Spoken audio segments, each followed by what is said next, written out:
Stellar Transformations, episode 341. Untuk melihat video selengkapnya, sahabat bisa kunjungi playlist yang telah disediakan. Yuk mari, kita berimajinasi bersama dan masuk ke alur ceritanya.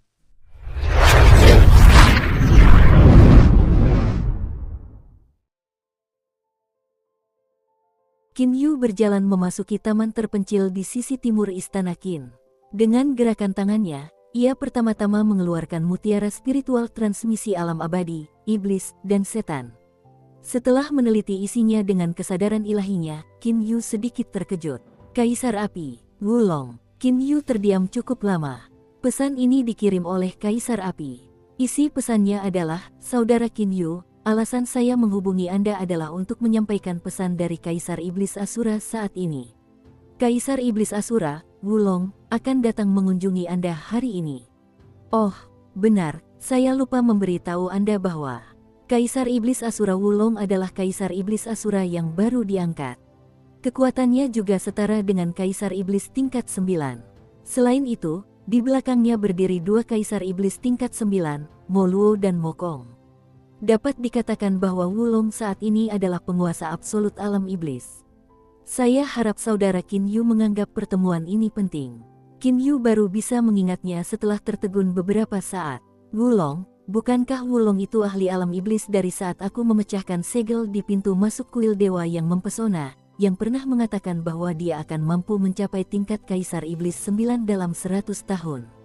Aku ingat saat itu dia hanya Kaisar Iblis tingkat 6. Qin Yu langsung teringat Wulong. Saat itu, ketika Wulong melihat tombak Qin Yu menerjang, ia berhasil mencapai pencerahan sesaat. Qin Yu tidak tahu bahwa Wulong adalah murid dari salah satu dari dua ahli tersembunyi hebat di alam iblis, Mo Kong. Wulong adalah seseorang yang berlatih jalan iblis Asura. Dan sekarang, dia berhasil mencapai Kaisar Iblis tingkat 9 dalam sekejap dan dengan mudah mengalahkan Kaisar Iblis Asura sebelumnya, Bai Ruxue. Mo Kong dan Mo Luo adalah saudara. Sekarang murid Mo Kong telah menjadi salah satu penguasa alam iblis, keduanya secara alami berdiri di belakangnya dan mendukungnya. Ketiga Kaisar Iblis tingkat 9 di alam iblis sebenarnya berada di faksi yang sama. Orang dapat dengan mudah membayangkan status yang saat ini dipegang Wulong. Kaisar Iblis Hitam dan Kaisar Iblis Darah sama sekali tidak memiliki kualifikasi untuk bersaing dengan Wulong. Mengatakan bahwa Wulong telah menjadi penguasa absolut alam iblis bukanlah pernyataan yang berlebihan. Wulong, si kecil yang hanya seorang Kaisar Iblis tingkat 6, siapa sangka ucapan-ucapan mengigau yang dia ucapkan kala itu benar-benar menjadi kenyataan. Baru 80 tahun berlalu dan dia sudah mencapai Kaisar Iblis tingkat 9. Dia memang telah menjadi Kaisar Iblis tingkat 9 dalam waktu kurang dari 100 tahun. Qin Yu teringat kata-kata berani dan visioner yang diucapkan Wulong kala itu dan tersenyum. Mengapa Wulong ini datang mengunjunginya?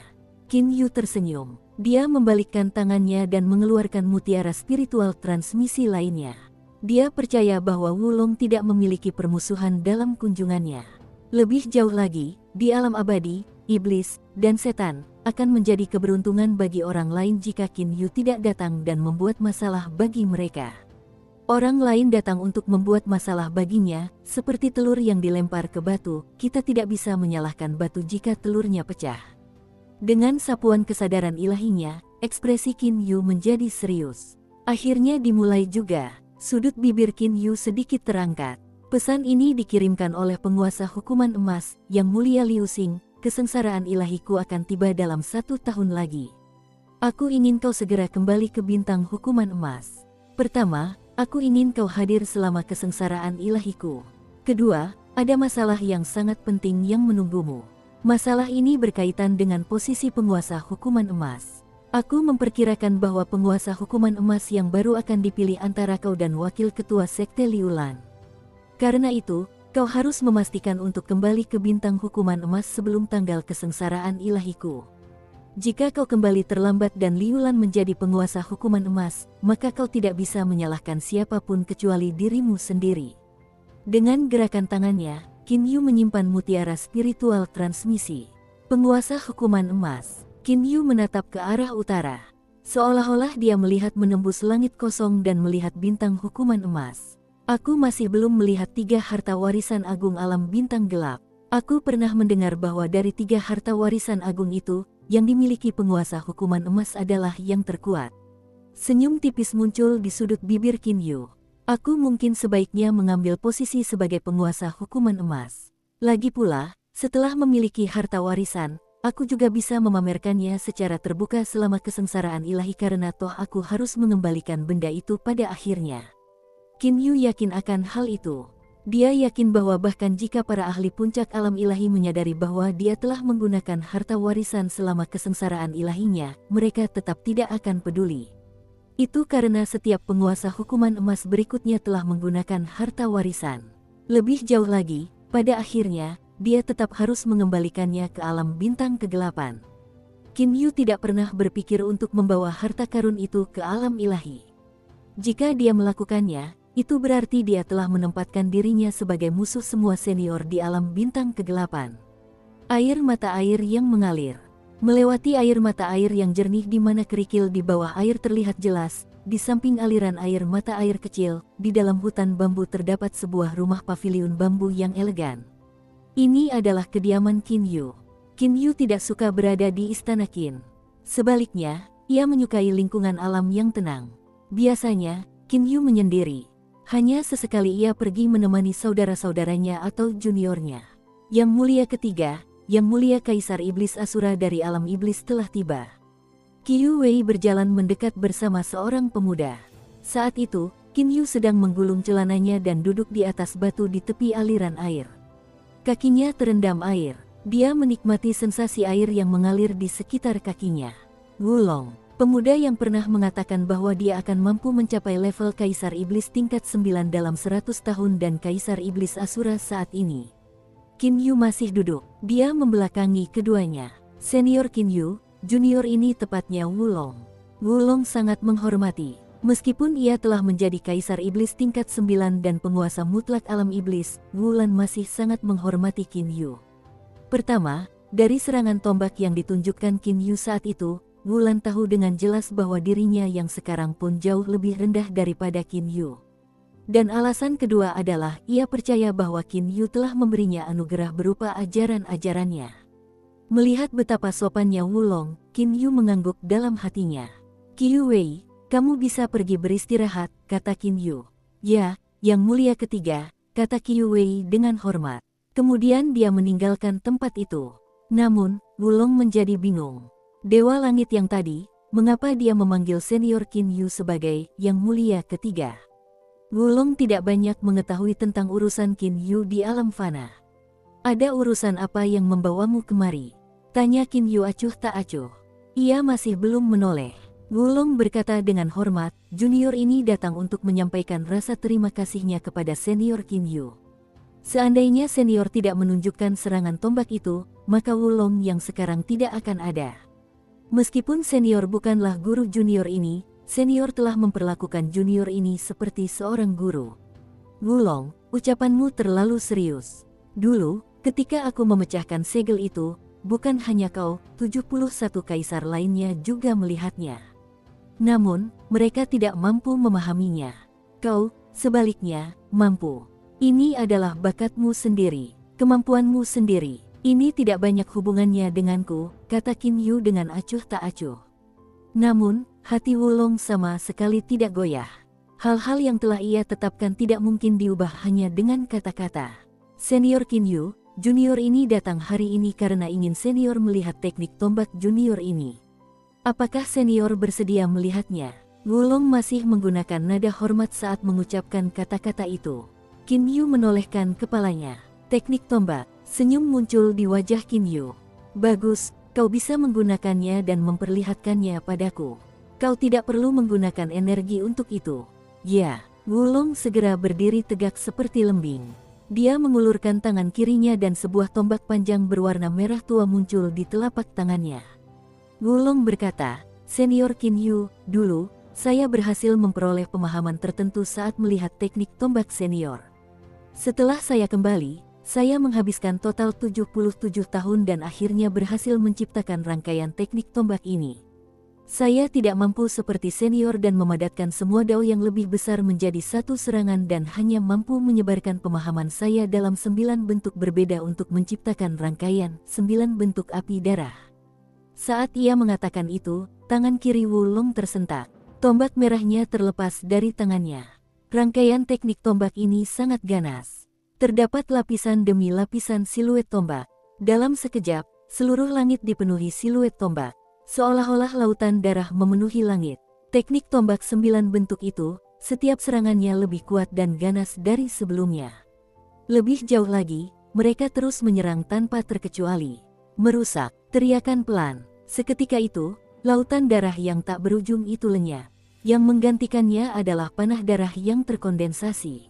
Seolah merobek ruang, panah darah itu melesat dengan ganas. Panah darah itu adalah tombak berwarna merah tua. Demonstrasi teknik tombak 9 bentuk telah berakhir. Wulong memegang ujung gagang tombak. Mata tombak ditusukkan ke depan. Sebuah riak ruang angkasa yang jelas sebenarnya terlontar dari ujung tombak. Riak itu baru menghilang setelah terbang beberapa ratus meter. Seperti patung, Wulong tetap di sana tanpa bergerak untuk waktu yang lama. Baru kemudian dia perlahan-lahan memasukkan kembali tombaknya. Mata Qin Yu sedikit berbinar. Lumayan. Teknik tombakmu memiliki niat membunuh satu tingkat lebih tinggi dariku. Niat membunuh yang berani dan terus maju. Selain itu, teknik ini memiliki kekuatan yang mempertaruhkan nyawa, semacam kau mati atau aku mati. Qin Yu mengangguk dan tersenyum. Teknik tombakmu sudah sangat luar biasa. Tanpa menggunakan energi tubuhmu, kau sudah mampu menciptakan riak ruang. Teknik tombak ini, jika kau menggunakannya, maka Kaisar Iblis tingkat 9 biasa seharusnya tidak akan mampu menandingimu. Tingkat pemahaman Qin Yu jauh lebih tinggi daripada Wulong. Dengan demikian, ia secara alami mampu membuat penilaian yang sangat jelas. Menurut spekulasi Qin Yu, pemahaman Wulong tentang tombak saat ini hanya sebanding dengan jurus 3 tongkat yang mengguncang langit milik klan monyet dan kera. Apa yang dikatakan senior itu benar. Wulan sangat yakin. Qin Yu terus tersenyum dan berkata, kau berasal dari jalur iblis Asura, kan? Ya, Wulong mengangguk. Dia sedikit bingung. Mengapa senior Qin Yu menanyakan tentang jalur iblis Asura? Qin Yu mengangguk dan berkata, kalau begitu masuk akal. Metode kultivasi jalur iblis Asura telah memengaruhimu. Meskipun memungkinkan teknik tombakmu dipenuhi dengan niat membunuh dan meningkatkan kekuatannya secara signifikan, metode ini juga menyebabkan pertahananmu menurun seiring dengan peningkatan kekuatan serangan. Meskipun teknik tombakmu dapat dianggap cukup baik, dengan kekuatan dan pemahamanmu, aku percaya mungkin bagimu untuk menggandakan kekuatan teknik tombak ini dalam 100 tahun. Kekuatannya berlipat ganda. Wulong sangat gembira. Terakhir kali, Wulong berhasil mencapai momen pencerahan yang memungkinkannya dengan cepat mencapai level Kaisar Iblis 9. Namun, itu hanya memungkinkannya mencapai level Kaisar Iblis 9. Jika dia ingin maju lebih jauh, maka seperti sebelumnya, dia harus menghabiskan waktu yang sangat lama. Namun, Qin Yu mampu memungkinkannya untuk menggandakan kekuatan teknik tombaknya dalam waktu 100 tahun. Hal ini menyebabkannya tidak mampu menahan kegembiraannya. Apakah senior bersedia mengajar junior ini? Tanya Wulong dengan hormat. Aku akan menunjukkannya padamu sekali saja. Adapun apakah kau akan mampu memahaminya, itu sepenuhnya bergantung padamu. Dengan lambaian tangannya, sebuah ranting bambu yang masih berdaun terbang ke genggaman Qin Yu. Perhatikan baik-baik, Wulong segera meningkatkan konsentrasinya hingga puncaknya. Dia sepenuhnya terfokus pada Qin Yu. Qin Yu tersenyum tipis. Sambil memegang ranting bambu, Qin Yu berjalan menuju pohon bambu. Ia menggunakan ranting bambu itu dan memukul pohon bambu tersebut dengan lembut. Hanya dengan satu pukulan, ranting bambu itu berhasil memotong setengah bagian pohon bambu seukuran pergelangan tangan. Jika kau berhasil memahaminya, bagus. Jika tidak, jangan tanya aku soal itu. Setelah Qin Yu selesai berkata demikian, ia melepaskan tangannya dari ranting bambu. Ranting bambu itu tetap tertancap di pohon bambu. Adapun Qin Yu, dia kembali ke rumah paviliun bambunya. Apa yang senior Qin Yu lakukan tadi? Wulong berdiri di samping. Seolah-olah dia memasuki keadaan kacau. Ranting itu sama sekali tidak rusak. Bahkan daun bambunya pun tidak rusak sedikit pun. Namun, ranting bambu ini berhasil membelah setengah dari pohon bambu itu. Wulong menggelengkan kepalanya. Tidak, senior Qin Yu tidak menggunakan energi apapun. Sama sekali tidak. Tapi bagaimana mungkin sebuah ranting bisa memotong pohon bambu tanpa menggunakan energi? Dan bahkan daun-daun di ranting itu pun tidak rusak sama sekali. Qin Yu, yang berada di dalam paviliun, melirik Wulong yang berdiri di sana, termenung. Kemudian dia tersenyum tipis. Pemahaman terhadap Dao bukanlah sesuatu yang dapat diajarkan melalui kata-kata. Itu hanya dapat ditunjukkan melalui beberapa metode sederhana agar orang lain dapat memahaminya. Bagi Qin Yu, menunjukkannya agar Wulong dapat memahaminya jauh lebih mudah daripada bagi Wulong untuk mencari pemahaman sendiri secara membabi buta. Namun, sekalipun demikian, hal itu tetap bukanlah sesuatu yang mudah dipahami. Jika dia memahaminya, maka 9 jurus api darah tidak akan memiliki titik lemah itu lagi. Qin Yu menghela napas pelan. Kemudian dia menghilang dari ruangan. Di dalam aula utama Istana Qin, Qin Yu sedang berpamitan kepada sekelompok besar orang. Dia telah memberitahu mereka bahwa dia harus keluar sebentar untuk mengurus beberapa urusan. Dan kali ini, Qin Yu pergi sendirian. Bahkan Hou Fei dan He Yu pun tidak bisa mengikutinya. Qin De dan Qin Feng berpikir untuk menanyakan kapan Qin Yu akan kembali. Qin Yu yang tidak yakin tentang waktunya hanya mengatakan bahwa dia akan kembali dalam waktu 3 tahun. Di alam abadi, iblis, dan setan yang tak terbatas, Qin Yu melakukan teleportasi agungnya dengan jarak yang menakjubkan. Saat melakukan perjalanan sendirian, ia jauh lebih cepat daripada saat melakukan perjalanan bersama Hou Fei dan He Yu. Dalam waktu kurang dari sehari, Qin Yu telah memasuki alam bintang kegelapan. Alam bintang gelap yang sangat misterius bagi orang-orang dari alam abadi, alam iblis, dan alam setan, sama sekali tidak dirahasiakan oleh Qin Yu. Wilayah Timur Laut, alam bintang gelap yang misterius. Di bintang hukuman emas dari 3 planet suci agung. Di puncak gunung suci di tengah kota besar di bintang hukuman emas. Sejumlah besar ahli berkumpul di 18 puncak gunung itu. Dibandingkan dengan kunjungan Qin Yu sebelumnya, kali ini jauh lebih banyak ahli yang berkumpul di sini. Permasalahan tentang kesengsaraan ilahi penguasa hukuman emas telah menyebabkan banyak murid sekte hukuman emas yang tersebar di alam bintang gelap bergegas kembali. Saat memasuki istana depan, Qin Yu melihat seorang kenalan. Tetua Agung Fulan. Ah, Yang Mulia Liu Xing, akhirnya kau datang. Wakil Ketua Sekte Liulan dan Kapten Pasukan Besar Wen Feng telah menunggumu, kata Tetua Agung Fulan dengan gembira. Yang Mulia Liu Xing, cepatlah bersiap agar kau bisa pergi menemui tetua penjaga bersama Wakil Ketua Sekte Liulan dan Kapten Pasukan Besar Wen Feng. Qin Yu merasa bingung. Tetua Agung Fulan, mengapa mereka menungguku? Ada urusan apa kita harus pergi ke tetua penjaga? Bukankah Yang Mulia Penguasa Hukuman Emas akan segera menjalani kesengsaraan ilahi?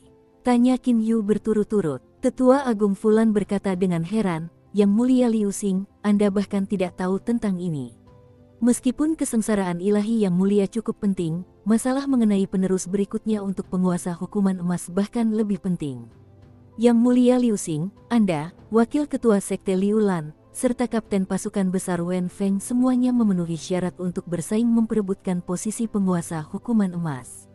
Sebelum kompetisi, kalian semua diharuskan pergi ke tetua pengawal. Mengapa kita pergi ke sana? Tanya Qin Yu penasaran. Tetua Agung Fulan berkata dengan sedikit iri. Aku juga ingin tahu. Bagaimanapun, mereka yang memiliki kualifikasi untuk bersaing memperebutkan posisi Raja Hukuman Emas semuanya diharuskan pergi ke tetua penjaga. Aku masih belum memiliki kualifikasi itu. Qin Yu kini memahaminya. Cepat pergi, setiap kali, selalu mereka yang memenuhi syarat yang pergi menemui tetua penjaga bersama-sama. Wakil Ketua Sekte Liulan dan pemimpin pasukan besar Wen Feng sedang menunggumu. Jika kau tidak muncul, maka itu akan dianggap sebagai kau secara sukarela melepaskan hakmu untuk bersaing memperebutkan posisi penguasa hukuman emas. Kata Tetua Agung Fulan sambil tersenyum. Melepaskan diri, bagaimana mungkin? Kata Qin Yu sambil tersenyum. Dengan kesadaran ilahinya, ia segera menemukan Wen Feng dan Wakil Ketua Sekte Liulan. Segera, ia berjalan menuju tempat Wen Feng berada.